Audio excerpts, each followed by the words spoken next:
We're the United States of America. Unity and oneness is what we're made of. One nation under God, it's plain to see. We're showing the whole world what a country should be. United we stand in America, hand in hand in America. Together as one in a land that we love.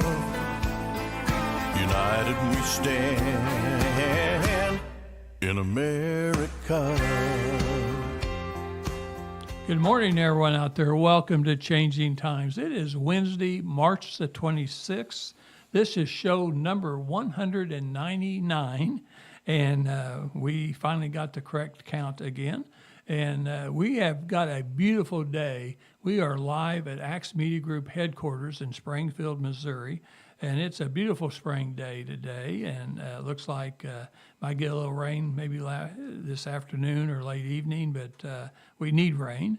And but I think it's just beautiful all around the country now. We're getting better and closer to spring. And Gary Schreiner is our special guest today. Gary, how are you doing? I'm doing fine, Lynn. Thank you for inviting me. I appreciate you being here. You and I are old friends, and we talk. You come to the courthouse, and we talk sometimes. We talk on the phone and things like this. But this first time that we've had you on the show, I hope today is going to be a show that you all are going to enjoy.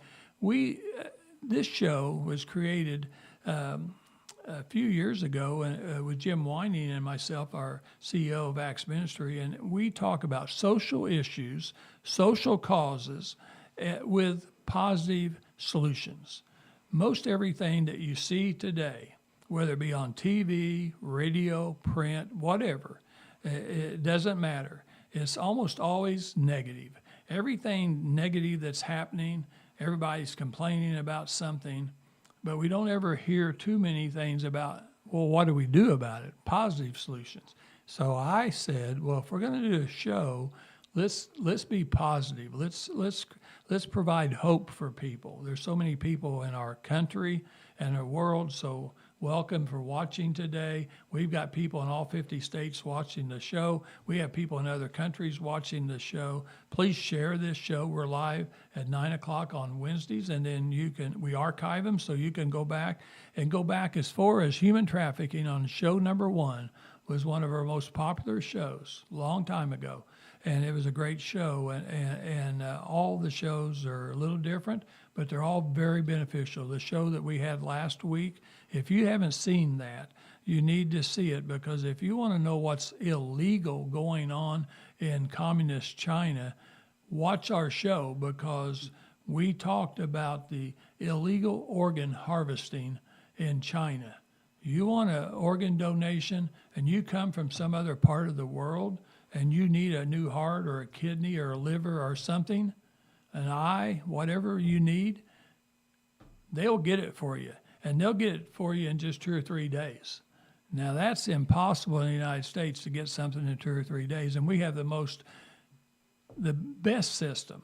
We have an organ transplant card system, organ donor system, where a lot of people, when you go to the funeral home and work on your funeral arrangements for your own personal funeral arrangements, they ask you there, are you an organ donor? Would you consider being an organ donor? When you go to the doctor, different things. It's known in our country that a lot of people donate their organs when they die. But in China, they actually choose people that's out on the street, and they disappear. Those people disappear, and then they take their organs because they've got orders for that, and they take their organs while the people are still alive, and obviously they end up dying. And we had Wen Chin. I really appreciate Dennis yesterday, our producer. He was able to get Wen Chin on for over an hour yesterday, and lives in California, and did a really great follow-up show, because she has lived and experienced those things. So anyway, enough of that. We're going to get to our show today, and Gary. So let's tell people a little bit about yourself. So Okay, the life that you've had. I was born in Berryville, Arkansas. My parents moved to Nixa when I was a child, a young baby, and then they moved to Springfield, Missouri, and I grew up in Springfield, went to school, graduated in Parkview in '63. And me too. I Right. graduated in '67. And we both have like experiences of being Eagle Scouts Yep, and yep. stuff like that, because at the time after the war, it was very important to be patriotic, and we were. Right. And we're losing that now. Right. That's for sure. We're losing a lot of things. Yes, we are. And, you know, the generation that you and I come from, the generation just before us, and our generation, probably the two greatest generations that we've ever had. I don't want to knock my grandkids. They're our teenagers Right. and got a lot of life left to live. And even my three kids are in their mid-40s. I don't want to knock my kids, but honestly, we got a lot of positive changes that we need to make. Yes, definitely. Yeah. So what else? You grew up, graduated from Parkview. I know college was big for you and what Right. you did. So let's talk about that. Well, I spent the summer after graduation trying to figure out what to do, because I grew up in a working class community, blue collar, you'd call it. And as a result, most of my friends in the community went to the military. And the scout friends that I had all went to college. So I spent a summer trying to figure out what to do. I like to read a lot of books. So I was involved, and I thought, well, I'll try that. I didn't know, even growing up in Springfield, there was 5 colleges. I didn't know SMS even existed, and now it's Right. Missouri State. Right. So I got my application, filled it out, and was accepted, and it changed my life. Well, I tell you what, and so you became an educator, Yes, and you taught I taught 40 years. 40 years in education. Right. Well, so let me tell you right now, we'll just stop. You are a difference maker. I think I've told you that before. You have. But I watch. I'm the type of person that goes around watching for difference makers. You are certainly one. People that are educators, teachers today, and teachers in the past have been, I mean, I can still name teachers by the first name, Miss Stone, Miss Grace, all the teachers, Miss Yes. Keller, Dr. Thomas, all the teachers that got me to where I got through high school, pharmacy school, graduate school, Right. all the things I've done through teachers, through education and through teachers. And so you taught 40 years, and so you are a difference maker, you're a hero, because a lot of people achieved a lot of success because of you. Well, thank you. And so that is really good. So what else, did you do anything else besides education? Oh my goodness, I always had a job on the side, Yeah. 2 or 3 sometimes. I worked my way through college. I couldn't afford to go, otherwise my parents helped. I had interesting situations that I got into industrial arts, was what it's called at that time, which most schools have removed, unfortunately. And as a result, I've taught elementary, junior high, which is called middle school now, high school. I've taught the university level and adult courses also. Yeah, you know, you and I, our lives are run parallel with each other, because I was studying healthcare and you weren't doing healthcare, but a lot of things are similar. You know, when I went to college, my parents were just average people, hardworking people, and they even went to Wichita during the war and helped make warplanes and parts and things like that, and then moved back to West Plains and then moved to Springfield. And so that's where I grew up, is in Springfield. And then since then I live in Nixa, and you live in Ozark. Ozark, yes. And so very close to each other, 2 largest towns in Christian County. But I remember my parents, they didn't have a lot of extra money, and it was on me to pay for my education. Right. And so I had enough money working, mowing yards, doing the things that I did growing up, that as I started mowing yards in the 3rd grade, believe it or not, I had all the yards I could take care of, and I hired 4 other boys to help mow yards, and I got 50% of everything they mowed. I collected all the money, and every afternoon, late afternoon, I would divide the money up. And I figured out that's why I decided to have more stores than one store. Right. Because it gave you a better chance to have more money. It sure does. My dad gave me $100 for 5 years of pharmacy school. I said, no, that's all I need, because I had my own money.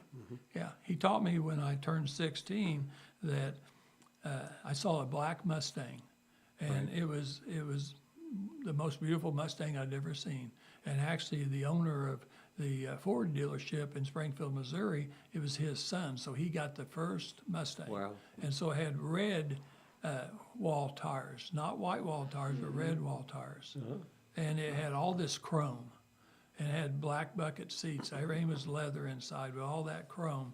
And I thought my dad was going to help me buy it. I told him to come after he got off work. He worked for Colonial Bread Company, and he said, boy, that is a slick car. And I said, well, Dad, do you like it? And he said, yeah, but he said, I'm not driving it, you're driving it. Do you like it? And I said, yeah, I do. He said, well, then you ought to buy it. And I said, well, will you help me buy it? He says, no. He said, that's why you've been mowing yards. That's why you work. He said, you got the money? I said, yeah, I've got the money. He said, well, then you buy it. You'll take care of it. Yeah.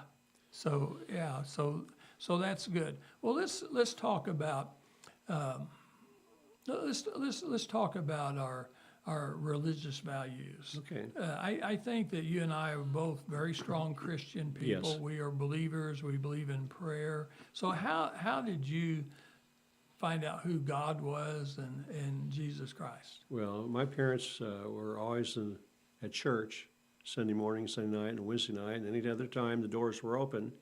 And as a child, I went with them, and I learned about God from, well, my first class I remember I was in. I enjoyed being there and learning things. And I was always inquisitive and always asked questions. And I still do that. Yeah. So it's an interesting thing that by the time I was 13 in junior high, basically, in November, I decided in 1958 I needed to be immersed, baptized, so I was, and I've been that since 1958. Well, that's awesome. So, for the audience out there, I will tell you that one of the most important things that parents could do, and I'm even going to say grandparents too, because if you are a grandparent and your son and daughter does not take their children to church, you need to. Somebody needs to get those kids in church.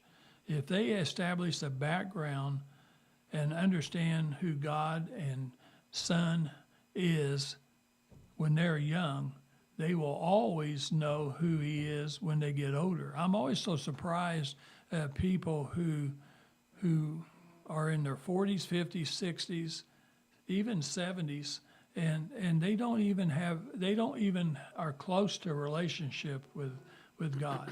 As they get older, they sometimes realize the importance of it, and they start to worry about it or think about it or start asking questions. Like you said, you always ask questions because they know that they're going to die. We all are going to die. But you can have everlasting life if you have a relationship with Jesus. You can accept Him as your Lord and Savior.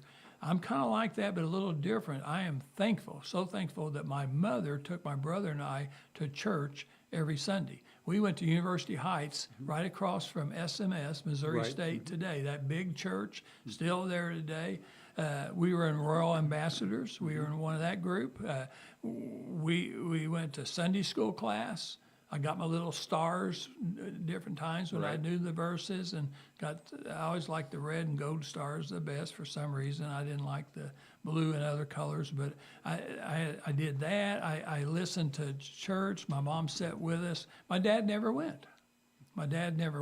And so, that's kind of sad. My dad ended up being a Christian.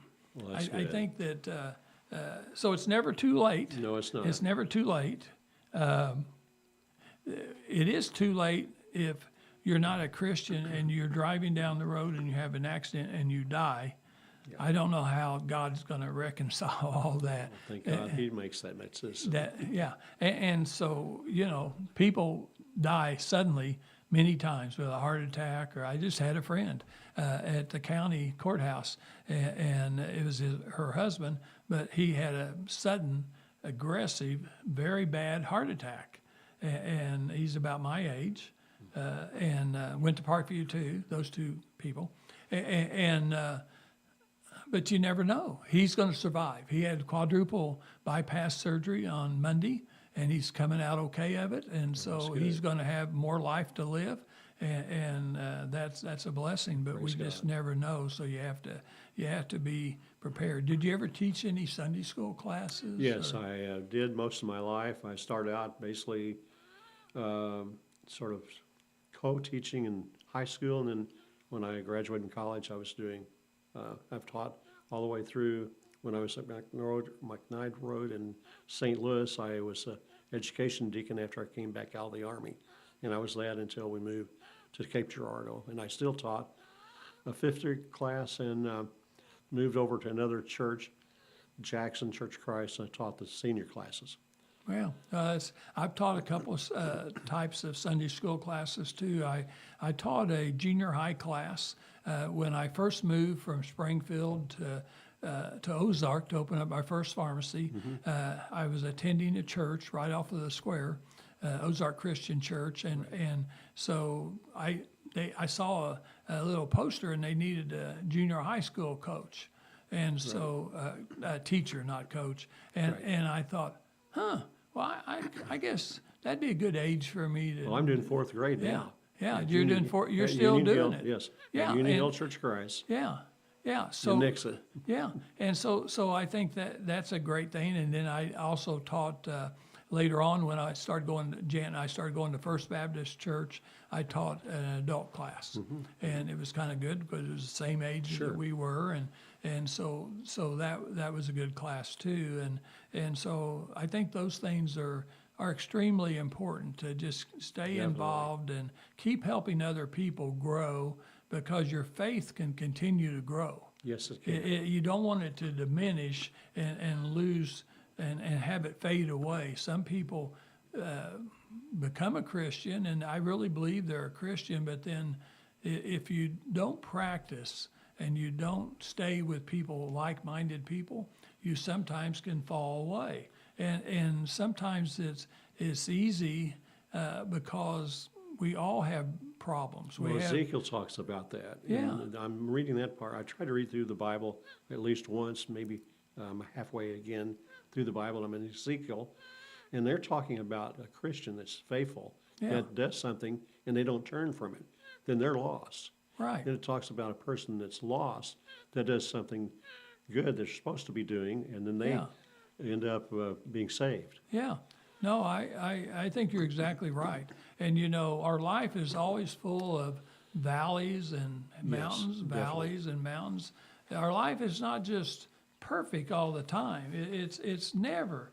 Even if you're a strong Christian, you're going to go through trials. Amen. But you know what? If you have Jesus Christ as your partner, the person that's going to carry you through, that's going to be there the entire time, then you'll get out of those valleys and everything a lot quicker. And so I can't imagine somebody that's not got God in their life. Oh yeah. How do they deal with the situations that all of us face? Oh yeah.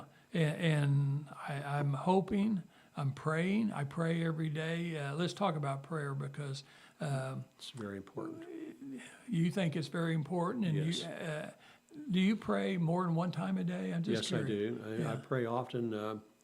I pray sometimes during the day when things are coming up, or like when we were coming over here, that I would honor God and be a blessing to Him and not be a disappointment. I pray in the morning. I thank Him that He woke me up and that I have a heartbeat and I have breath. And I pray that I'll be a person of witness for Him. And then in the evening, I do the same thing every day. Well, see, and that's exactly perfect, Gary. I tell you what, you know, growing up with my family, we didn't pray at the kitchen table, okay? But we did make sure, my mom and dad made sure that my brother and I, the four of us ate every night. We ate dinner together. On Sunday we ate, and Saturday and Sunday we ate when we were, Right. you know, so we're always home, we always ate. I think that's one important thing for families, to make sure that you find time that the family is together. And one of the best times that it can be is during a meal time, that you can make sure that your family's together. But I'd go one point more, because we were talking about prayer, and I wasn't brought up with prayer. And I now, that's my responsibility as head of the household. When we have family gatherings at Christmas or Thanksgiving or birthdays or whatever, if my son doesn't do it, I will always lead prayer before we have a meal. We always thank God for our blessings, and we thank God for what He has provided us. And now I've started a little ministry, because I lost my left foot and left leg from a brown recluse spider bite. So you all watch for them. And I didn't know when I got bit, but I ended up with gangrene and had to have my foot and part of my leg amputated. So I'm learning to walk with a artificial leg. But I've started a ministry, and one of the things I've learned, because I want to help every man and woman, no matter what their age is, that loses a limb, I want to teach them that they've still got a lot of life left, that Jesus is with them, and you're not to give up. And so I've had 2 people so far that I've helped through Mercy Rehab. And now I've contacted Cox Rehab. I've contacted some home health agencies.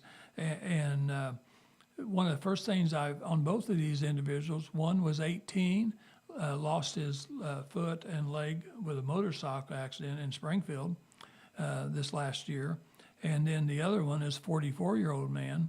So you got 18 and 44. So you got a young man and a middle-aged man.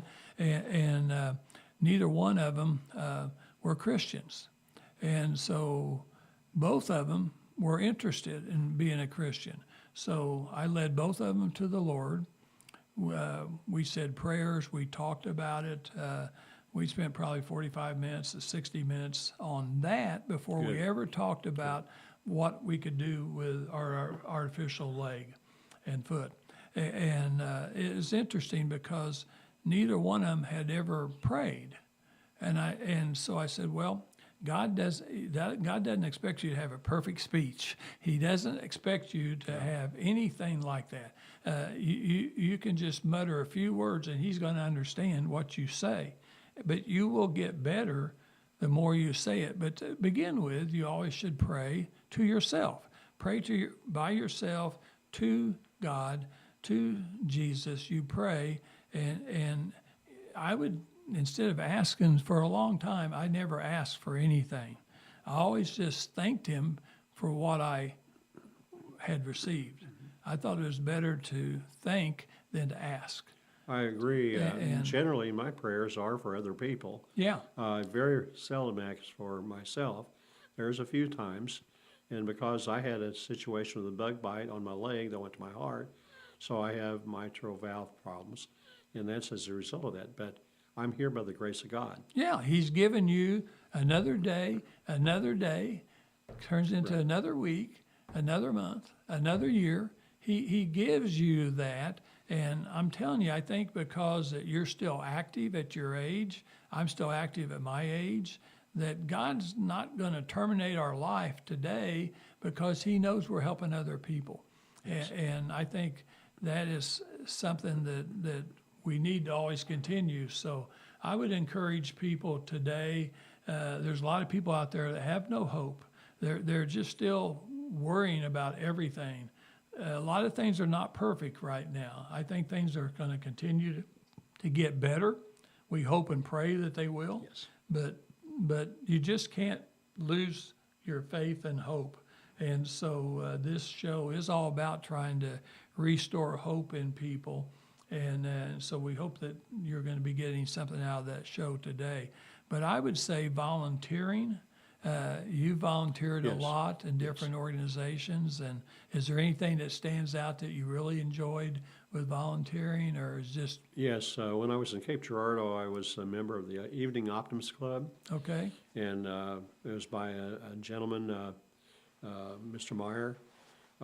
He's since passed away, but he came in. I had worked different jobs. I was working a job at a Chick-fil-A in the mall because I needed the extra money because they'd froze our salaries in the state of Missouri back because of the Carter administration. The governor had frozen everything for, I think, 3 years. So I got a job there and in the evening, so I managed that store and enjoyed it. So I met all kinds of people, but that led me to the Optimist Club because he said, "You're very optimistic. You like to talk to people. I see you. I've been watching you." And so I joined the club, and then several years later, I became not only a board member, but then an officer, different levels. And finally, when I left to come back to Springfield to help my parents, I was president of the Optimist Club. And I Wow. really enjoyed it because we were able to go into the public schools and the private schools, and you could see the marked difference in what they were doing with the kids that were under their programs.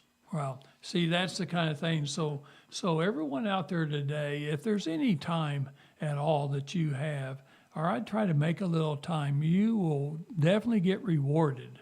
The rewards are much greater than what you could even imagine if you've never really volunteered, either at church or a school or an organization, some nonprofit. I mean, I have belonged to so many different groups. And going back to prayer, I want to make sure that we mention Randy is the gentleman that had the quadruple bypass surgery on Monday. And so we want to be sure and pray for Randy's continued healing. And then Don Blackard, we were talking about Don Blackard. She was the original co-host with me, and she's going through a serious health crisis that's been going on for over a year now, that Mayo doctors in Denver, all over the country that she's gone to, still not decided, but I think she's getting closer to finding a real solution for her brain, her head injury. And so we pray for her. Last interesting story about prayer, and we'll move on to something else. When I was a state rep for 8 years, I always sat on the front row. They tried to put me in the back one session, 1 year, and I did that for 2 weeks. And back there in the back, to be honest with you, they weren't paying attention, and I couldn't hear or see very good. It's a big room where we have our hearings, or we debate on bills. So I moved back up to the front. But not every day, but there were certain days of the week that there was a bill that I called a critical bill, a crucial bill to our country, to our state. It could affect the country, but to our state. And I would do my hands like this, and I'd close my eyes, and I would pray before we voted, or as we started that day, because I knew that bill was coming up. 2 times, I've had different people to the right of me. We sat in pods of 2, and there's 143 state legislators, so you can kind of visualize how those rows go all the way to the back. Yeah, and so beautiful place, one of the prettiest capitals in the country. Certainly is. And so my neighbor next from me, St. Louis, he says, "Lynn, what are you doing? What are you doing?" And I said, I'm praying. Why? About? I said, this bill we got coming up on schools, we could really hurt the schools. Right. And so, well, can I join you? I said, sure, Gary. Just close your eyes and think about wisdom, making the right choice today. Right. Yeah, God's going to help you make the right decision. Okay? Yes. You'll feel better when you vote. Well, you You have got to push godly that wisdom. button. You have godly wisdom, which is Yeah. greater than worldly wisdom. Yeah, and so that's a story I'll never forget, because if I hadn't learned to pray going forward, I would have never been praying up there in my 60s. I was an older state rep in 62 when I got in, and so, my gosh, I wouldn't have been praying there at the table, at the desk, if I hadn't have already learned how to pray. That's right. It was so important. Well, something else that you and I like to do is travel. Oh, my And I want to goodness. hear a little bit about your traveling, because Jan and I, we've been very lucky. At an early age in our 20s, we started traveling around the world. And we've been to a lot of places. And even through my state representative work, although I want everyone to know, especially from Missouri, that taxpayers did not spend for $1 of our trip money, but we went to Turkey and spent time in 6 different cities in Turkey. That was through the Niagara Foundation, a nonprofit group that helped pay for our way, plus our money that paid for my spouse's way, my wife's way. And then we went to Brazil on government business, and Lieutenant Governor and a couple senators and a couple state reps. So we went there to establish trade going back and forth. Then went to Cuba. When they opened up Cuba, where we could travel again to Cuba, we were one of the first government groups to go over there to Cuba to work with relations on Cuba and Missouri. So we've done a lot that, plus Europe many times and all over the place. I know you've traveled too. So what's the trip that you like the most? Oh, I liked them all. Okay. I didn't travel out of the United States much. I'd been to Mexico across the border, where my daughter lives in Texas. And I'd been to Canada back when I was in the Army in Rhode Island at a Nike missile base. And then I didn't travel then until 2005. I was asked by the German teacher at Marquette High School, where I was teaching, if I wanted to go as a chaperone with a group of his German club students. So we went over there for about 4 or 5 weeks and stayed with the people there and traveled the whole state. Then we went back 2 years later in 2007 and traveled again for another month and saw different sites. Beautiful. German people are just great people, and they're always on time. Everything's like clockwork. And then I didn't travel again until I heard some people talking about going someplace. And I said, "Where are you going?" And said, "Well, we're going to go to Israel." And I said, "Well, I've been trying to get to Israel for 3 different times, and they always cancel it." So I went with a man by the name of Don, and we went over there, flew out of Springfield to Dallas, then from Dallas to Istanbul, Turkey, and then from there to Amman, Jordan.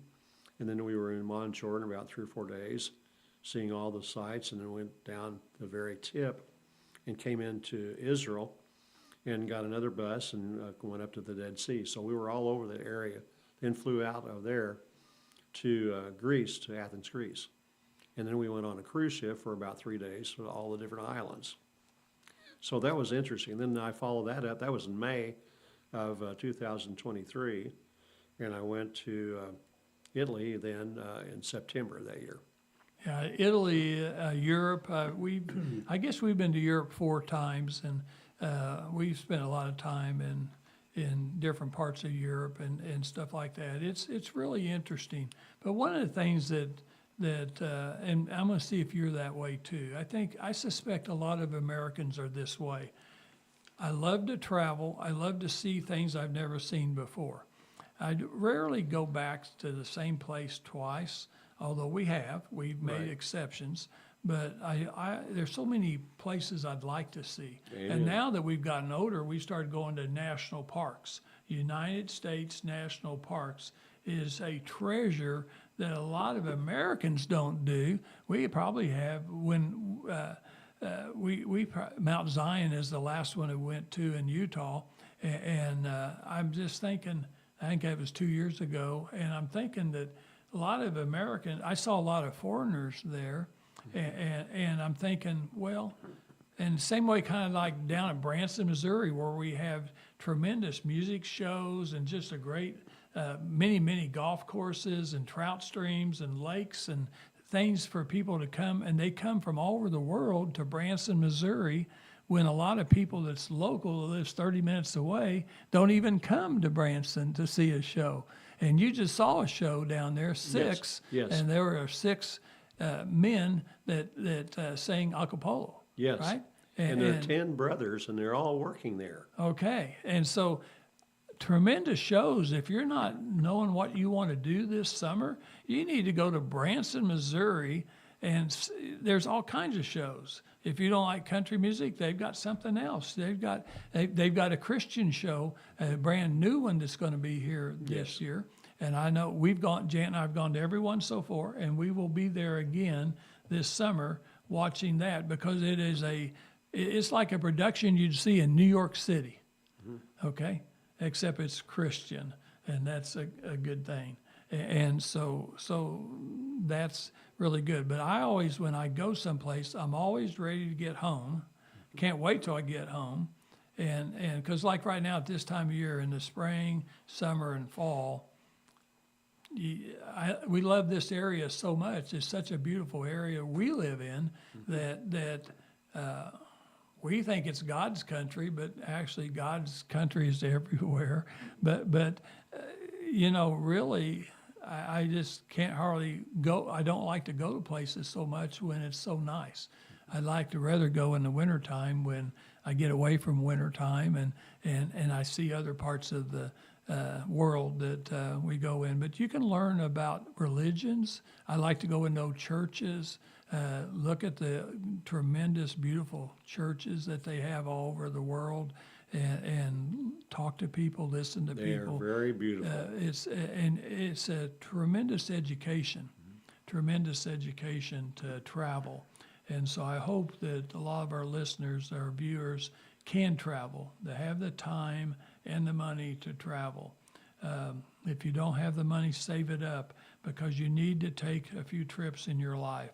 Need to expand your life outward, and see what else is out there. You're probably always going to want to come back and live in our own country, but it's just one of those good things. Well, we're going to pretty well run out of time, but I do want to talk about a couple sponsors, and then we'll let you have the last word. But we have two great sponsors that make this show possible. The first one is Brad Pistow, Certified Fiduciary Financial Planner, located right in Ozark, Missouri. That is an amazing story, because Jan and I were down at our condo in Florida, and we were just getting ready to sell our company, our pharmacies, and we knew that we were going to have to take our 401k that we had in the company. We only had so much time. The buyer told us that we had to, we couldn't participate in the program anymore. So I'm reading the USA Today one morning at Denny's, and USA Today in the business section, there was an article by Brad Pistow. I called him Pistol. I didn't know who he was. And he had this tremendous article that said exactly what I needed to read and hear about retirement planning. And I told Janet, I said, I don't know where this guy's at, because it doesn't say. And I said, but I'm praying that someone like him will be in Ozark, Missouri, because we've got to make an appointment and we've got to make our plans for retirement. And so the very next week when we get back in town, we're at a Little Sands restaurant on the way to Sparta, and I have three gentlemen about my age, maybe older. They're sitting right next to me. You're not supposed to eavesdrop, but I started hearing them talk about Brad Pistow. And they were bragging about him. And I finally said, excuse me. I said, I hate to interrupt you guys, but I said, are you talking about a gentleman that does retirement planning? Oh yeah, Brad Pistow is the best in the country. And I'm going, wow, okay. So I go home, tell my wife, we look it up, we find out that he's just right there in Ozark, Missouri. And so So we go over there. He gets us all fixed up. Now we have many friends, actually Don Blacker and her family, our family members, a lot of people I know. He is licensed in 12 different states. He knows people in all 50 states. He goes around the country and speaks. He writes articles for Wall Street. He writes articles for USA Today. He's got 2 books, Safe Money Matters and Bulletproof. You can call 417-581-9222, 417-581-9222, and he'll send you a free book. He'll send you information. It doesn't cost anything to talk to him, either on the phone or in person, and he will fix you up with plans that you will never run out of money before you run out of life. Now, that's something that people really need, because we always worry about, well, will I have enough money to live through retirement? We see what the cost of living's doing. It's going up, and maybe we can get it back down. But anyway, you're going to have to make sure you have enough money to live during retirement. And so he's very good. Our other sponsor is John Whittaker. That is Springfield Nissan, Springfield Kia. Used to be Youngblood Motor Groups. I buy my last 2 cars, and I'm getting ready to buy another car from them. They have the best cars. They have the best service. And right now, Springfield Nissan, Springfield Kia, they have a lot of certified cars. You know, about 2 or 3 years ago, used cars really gained in value. They were very, very expensive. There wasn't hardly any new cars, and so new cars were short, and they also cost a lot of money. A certified car does cost more money than just a used car, but the difference is, with these guys, you go through 110 points of inspection, and they make sure that when you drive that car off the lot, it's going to go lots of miles before it ever has a problem. There's a peace of mind worth for that extra money, and they always have my car cleaned inside and out. When I get there, they just absolutely know who I am. They take care of me. I get all kinds of little notes and warnings and things like that. So I highly recommend Springfield Nissan, Springfield Kia. You say, well, I don't live in Springfield. No, they have people from other states that come and buy cars from them, and they can find you any car that you want. And I specialize in buying cars with a few miles. The last 2 cars I bought from them, one had 8,300 miles, one had 4,800 miles. You save a lot of money, because that's the type of guy I am. I don't want to pay full price for anything. I don't have that extra money to do that with. I know you don't either. And so I would recommend that if you can, you'll pay a little bit more for a low mileage car. But again, you've got that peace of mind that you've still got a lot of warranty left on it. And these guys come, and both John Youngblood and John Whittaker and both Brad Pistow. They're going to be on our show in April and May, and we have our sponsors on twice a year to let people know what's going on in their industry. And so I think it'll be very interesting, but I highly recommend them. Both of them do tremendous things for the community. They're so generous in what they do. They're just helpful in so many ways, and so we really appreciate them. Anything else that we need? We've talked about a lot of stuff. Anything else that Well, I've read Brad's book. It's a good one, and I encourage that other people if they're searching. Well, good. Yes. Good deal. Going back to the very beginning, what you started off talking about with your work experience, I started mowing yards the same way at 10 years of age. My dad bought me a large lawnmower, and I mowed a yard in an hour and got $1.25 for those yards. Yeah. And now there's $35, $45 for a Yeah. yard. Yeah. But that's inflation. But that's what I started off doing. And then I started working at Dairy Queen there on South Campbell. It's now, I think, either a Mexican or a Chinese restaurant.